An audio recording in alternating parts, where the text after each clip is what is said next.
Falcons fans, I don't know what to tell you. I got some bad news, man. It's not looking great in the Stefanski era, as just in the preseason, it seems that Falcons fans have already taken to booing the Falcons. Now, the prodigal son, Jack Strand, undrafted free agent, he's in there right now, so maybe he put some things up. He's already scored the first touchdown. But from the starters and from Cooper Rush, the first team and second team, Tua looked like 2 packs of garbanzo beans, right? And then Cooper Rush went out there and tried his hardest to throw 15 interceptions. It was really, really a terrible showing from the Falcons, so much that the Stefanski-led squad is getting... That is a brutal way to open a preseason, and the boos are only the surface of the problem.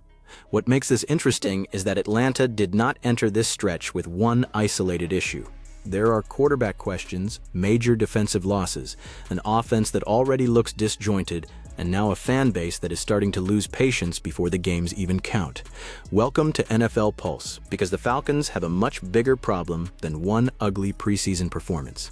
And before we decide that this is simply fans overreacting to a man with severe brain damage who probably legally should not be able to play NFL games, but here he is competing with Michael Penix. The Michael Penix, who I think is just far more talented, and I really hope that they stop playing around and just allow him to take the reins of this offense, because the quarterback situation is where this gets especially uncomfortable, because the debate is not simply about statistics, it is about confidence.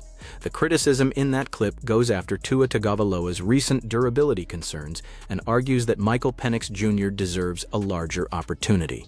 That is an opinion, not an established conclusion, and there is an important line here. Nobody can determine a player's long-term health or whether he should be playing based on a preseason broadcast clip. But Atlanta still has to answer the football question. If the starting quarterback cannot consistently execute basic operations, the offense becomes difficult to evaluate because every other position is forced to compensate. A receiver can run the correct route, the offensive line can create a clean pocket, and the play design can be perfectly reasonable. But if the timing between quarterback and receiver is off, the entire sequence falls apart. And that is why Penix matters even if the team ultimately decides he is not the starter. His presence changes the pressure on this competition. If one quarterback struggles, every mistake gets compared against the alternative sitting behind him. That dynamic can become extremely difficult for a coaching staff to manage. Kevin Stefanski's offensive system, it was being just absolutely ripped apart. And again, the guys, it's preseason. I wasn't going to make a big sweeping conclusion about what, Stefanski's got going on. It's a quarterback battle going on, XYZ. I wasn't going to make it a big deal, but these Falcons fans are making it a large deal. They're booing. There it is. That is the part Falcons fans need to be careful about. Preseason frustration is understandable. Demanding a coaching change because of one preseason performance is a completely different conversation. Kevin Stefanski did not walk into an easy situation. Atlanta finished the previous season at 8-9, and now the roster has already absorbed major setbacks before the regular season has even begun. So judging the coach strictly by the first preseason performance would be premature. But that does not mean the coaching staff gets a free pass. The real test is whether the same problems keep appearing. Sloppy execution can happen in August. Missed assignments can happen in August. Young players can make bizarre mistakes. Veterans can look rusty. Coaches can deliberately keep parts of the offense vanilla because they do not want to reveal the regular season game plan. But if the same communication problems survive into the final preseason game, then survive into week 1, then survive into week 2, the argument changes. At that point, people are no longer complaining about preseason football. They are questioning whether the team is actually being prepared correctly. And there is another layer that makes this even more important. Atlanta cannot afford to spend the first month of the season trying to discover what its identity is. Right.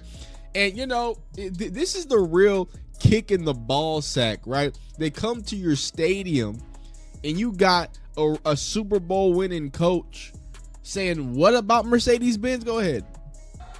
Coach, thank you. We know you win here in Atlanta, and it looks like you're going to continue that streak. Dressed up as empty seats today, so. Ooh.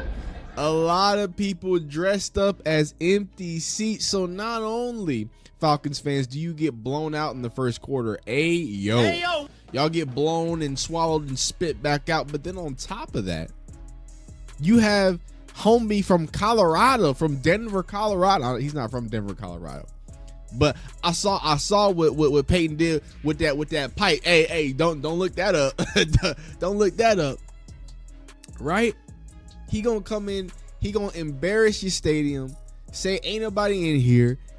Your own fan. That stadium moment is embarrassing, but it also tells us something about expectations. When a team is struggling at home, the crowd becomes part of the pressure system.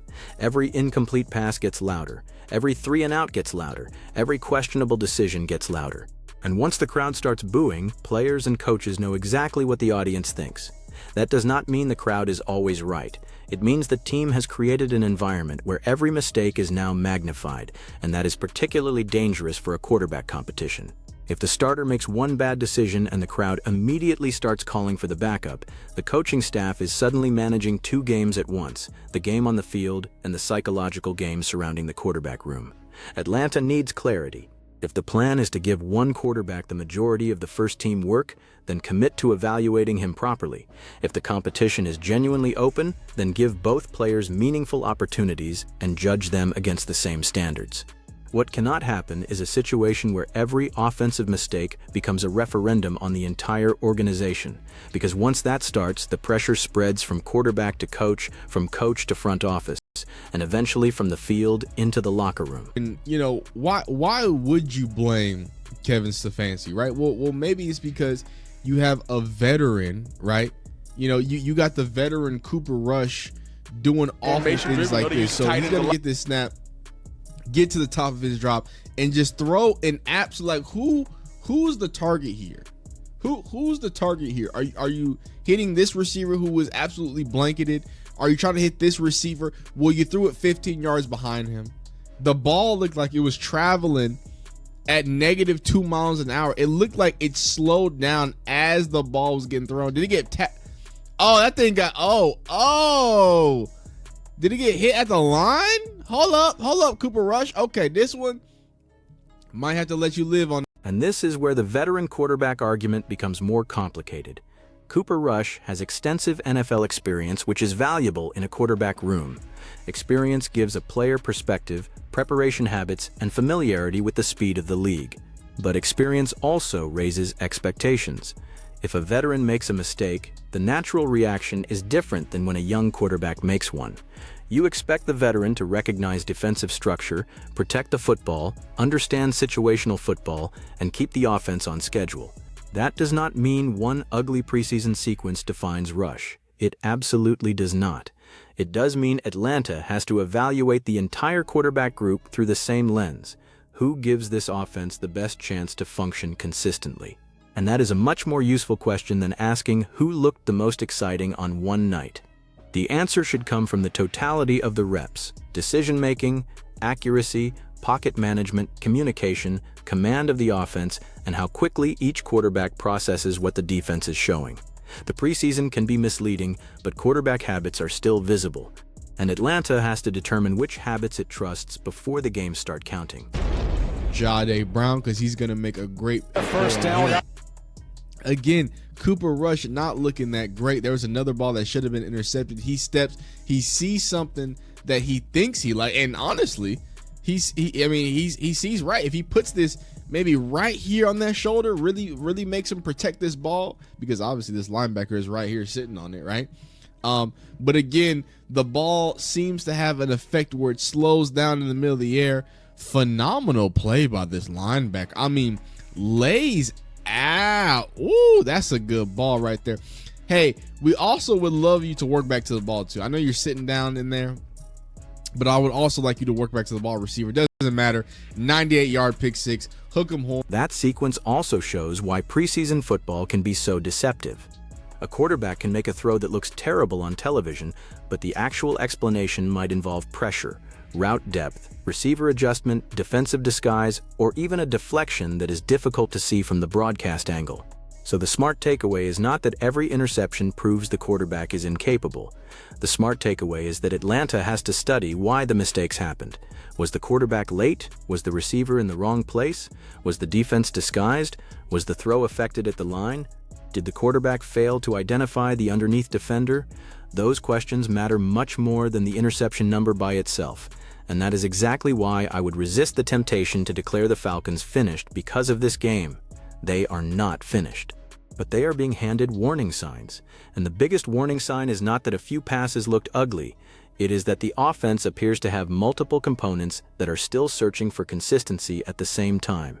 That is fixable in August. It becomes expensive in September. Again, I need to stress that it is just preseason, but multiple Falcons reporters, media members, fans, very gloom and doom. They're booing him. Kevin Stefanski's first time out in Mercedes-Benz is not the best. Cooper Rush, by the way, this is a veteran. Like when you talk about a veteran playing this bad, right? 7 of 19, 62 passing yards, 2 interceptions. It seems like every quarterback, or lots of quarterbacks under the Stefanski regime seem to have some problems, except for Jack Strand, because I'm telling you, he's the chosen one. I really believe in Jack Strand. I think he's a baller. I think he can get out there. So, Kevin Knight, more reporters, more media just saying that, look, the Falcons don't look ready. Now we get to the broader question. Is this just one bad night, or is Atlanta showing a pattern? That is where the criticism becomes more legitimate. If multiple reporters and observers are independently describing the offense as unprepared, that does not automatically prove the coaching staff is failing, but it does establish that the concern is not coming from one random fan sitting in the upper deck. The important distinction is between perception and evidence. The perception is that Atlanta looked disorganized. The evidence still needs to accumulate. One preseason game cannot establish that Stefanski's offensive system is doomed. It cannot establish that the quarterback competition has failed. And it certainly cannot establish where the Falcons will finish in the standings. But it can reveal where the team needs improvement. And Atlanta has very little reason to ignore those warning signs. The coaching staff has to look at the tape without emotion and ask whether the mistakes were isolated or systemic. If they were isolated, great. Clean them up and move forward. If the same errors keep appearing, then the pressure should increase. That is how a serious evaluation works. Not panic after one game. Not blind optimism either. Evidence. What is going to happen, right, is that for the next 8 games, after the Falcons drafted 2 edge rushers they gave up their draft. Like, I want y'all to understand this. Falcons notoriously struggled for the last decade. Again, as someone who's lived here, Falcons fans, as some of my friends, the pass rush was one of the most notorious. I mean, you've had great players at all different levels. You had Matty Ice, you had Julio Jones, you had Desmond Trufant, you've had even some great linebacker play. Like, you've had some great players, but that specifically pass rush, because you've had Grady Jarrett, you've had good interior defensive linemen, but specifically a good consistent pass rush has been one of the biggest banes of the Falcons' existence. And they went big balls last year. They said, hey, let's go handle it. We're gonna steal Xavier Watts from the Browns because Kevin Stefanski wants Dylan Gabriel. And then Kevin Stefanski gets Xavier Watts anyway. We're going to trade our first round pick. We're going to trade our future picks. We're going to get Jalen Walker, Swiss Army knife. Then we're going to get James Pierce. We know he's got problems, right? But we believe in it. Hey, 10.5 sacks, good things. Hey, great defense from the Falcons last season. Now you had no first round pick, and James Pierce is suspended 8 games. Jalen Walker with a torn ACL. You have to feel bad for Falcons fans. And now we reach the part that should concern Falcons fans more than a preseason score: the defensive situation. Atlanta's pass rush has been a recurring roster-building issue for years, so the organization made an aggressive investment to improve it. The idea was straightforward: add young, high-upside talent and finally create a defense capable of consistently affecting quarterbacks. Then the offseason started taking pieces away. Jalen Walker's injury creates an obvious problem, while James Pierce Jr. is reported 8-game suspension. If that suspension remains in place, removes another important edge option for a significant portion of the season. That changes the equation, because suddenly the Falcons are not simply trying to develop a new defensive identity. They are trying to do it while replacing production they expected to have, and this is where roster construction matters. A team can survive one missing player. A team can survive a disappointing draft pick. A team can survive a bad preseason. But when several weaknesses overlap, the margin for error gets smaller. If the offense starts slowly, the defense may have to carry games. If the pass rush cannot generate pressure, the secondary may have to cover longer. If the quarterback situation remains unsettled, the defense may be asked to keep games close while the offense finds its rhythm. That is how one problem becomes three, and Atlanta has to prevent that chain reaction before the regular season starts. At some point, it's a tough spot to be in. We'll see what they do. Now, I got some other just good plays from the preseason. Look, it's preseason day, man. When preseason football is on, you bound to see some wacky stuff. Look at this. Look at the concentration, dog. Look at the concentration on this catch, man. That's some really good football right there, contested. What's the gentleman's name? The gentleman's name is Caleb Douglas. I believe this is a rookie. This is also why the random preseason highlights matter more than people think. Look at what happens when a player makes an exceptional catch or a young defender flashes on tape. Suddenly, the conversation changes because preseason is also about discovering who can contribute when the roster gets deeper. Atlanta does not need every player to become a star. It needs enough players to become reliable. That means the undrafted players, rookies, backups, and developmental pieces matter. If the Falcons can uncover 2 or 3 contributors from that group, those players could become extremely valuable once injuries hit during the regular season. And injuries will happen. Every NFL team deals with them. The difference is whether the roster has enough depth to absorb them. That is why dismissing preseason entirely is also a mistake. The final score may not matter much, but individual evaluation absolutely does. Coaches are deciding who they trust. Players are deciding who can execute. Front offices are deciding where the roster is thin. Those decisions can shape the entire season even when the scoreboard does not. Good work there over there. Now, with good plays comes bad plays. Now, this is my guy Quinn. This is my guy Quinn Ewers. Such a promising rookie season he had last year.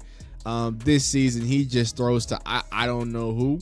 I gotta be honest with you. If I could bring the tape out, there's a wide receiver 5 yards this way, 10 yards this way. Who were you aiming to? I think Quinn Ewers thought that somebody on the sideline could catch a pass. I think he got confused because I don't know who on God's green earth he thought he was connecting with here. Quinn, I'm gonna need answers. That was an. Then you get the other side of preseason football, the plays that make you stop and ask what exactly just happened. That interception is the perfect example. Young quarterbacks are going to make mistakes. Some of them will look spectacularly bad because the ball is traveling to an area where nobody appears to be available. But again, the question is what the coaching staff learns from it. A developmental quarterback does not need to be perfect. He needs to improve. Can he identify the coverage faster next time? Can he understand where the safe outlet is? Can he avoid turning a broken play into a catastrophic mistake? Those are the details that determine whether a young quarterback becomes trustworthy. And the same principle applies across the roster. Preseason is not about proving that your team is great. It is about finding out which players can survive the transition from controlled evaluation to actual NFL pressure. Atlanta is going to need several of those players. Because once the regular season begins, nobody cares whether a mistake happened in a preseason stadium. The opponent only cares that it happened. Punt. Come on, Quinn. We can do better than that. And we can do better than that. Shout out Sam Hartman. Wake Forest legend. Wake Forest legend Sam Hartman is going to step in the pocket. It's got a clean pocket, too. It's got a little dragger here, but it's 3rd and 10. So he wants to go for the gusto, right? He's going to step up. Just launches this to where, Sam? Sam, to where? Please watch preseason football responsibly, ladies and gentlemen.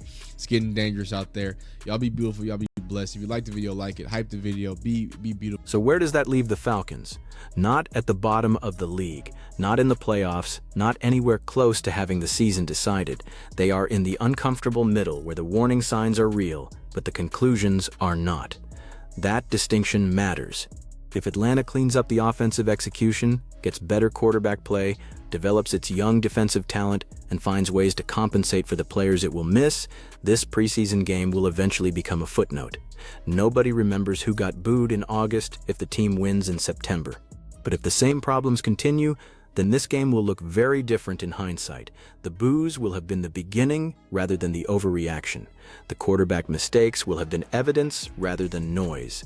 The defensive injuries will have exposed a depth problem rather than simply bad luck, and the coaching questions will become much harder to dismiss. That is the real mystery surrounding Atlanta right now. Not whether the Falcons can survive one bad preseason performance. They obviously can. The question is whether they can use that performance as information and actually fix what it exposed, because the difference between a disappointing August and a disastrous season is usually not one mistake. It is failing to respond to the mistake. And this is where Falcons fans should watch the next few weeks extremely closely. Watch the quarterback rotation. Watch the offensive line communication. Watch whether the passing game becomes more efficient. Watch who steps up on the edge of the defense. Watch whether the coaching staff simplifies things, or whether the same confusion keeps showing up. Those will tell us far more than a preseason win or loss. And there is one final question that matters most. If the Falcons enter the regular season still looking this uncertain on offense while simultaneously trying to replace key defensive production, who is supposed to carry this team when the games finally count?